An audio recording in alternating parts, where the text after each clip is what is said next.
Mula Martes, December 17 hanggang noong Biyernes, December 20, 49 na lindol ang naitala ng PHIVOLCS sa dagat. 100 kilometers hilagang kanluran ng Santa Catalina, Ilocos Sur. Ang lakas mula magnitude 1.8 hanggang magnitude 5. Pinakamalakas ang magnitude 5 noong December 19.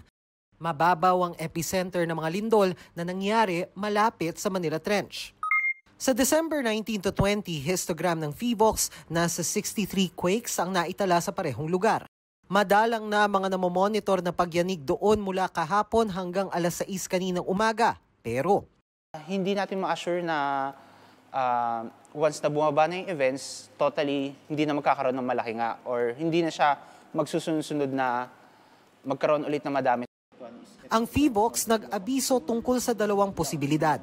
Bababa yung number ng earthquake sa area na yun after ng ilang days. Then yung pangalawa, pwede siyang mag-escalate then and mag-produce na mas malaking earthquake na probably mag-create ng tsunami.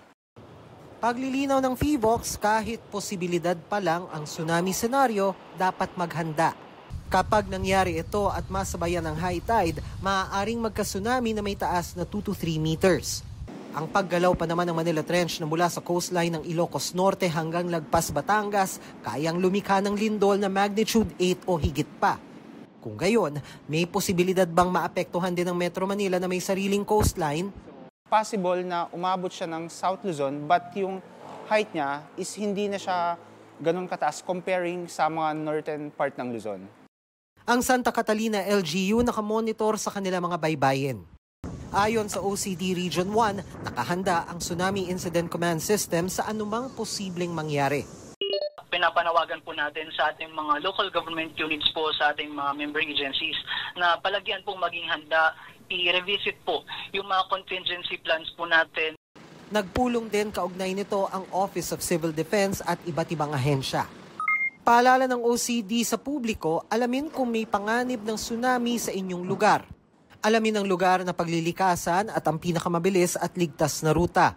Lumahok sa mga pagsasanay at paghahanda ng komunidad sa baha at ihanda ang go bag na naglalaman ng mga pangangailangan ng pamilya.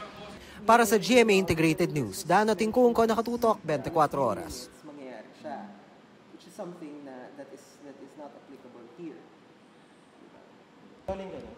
Okay. Yeah, can you point again yung coastal?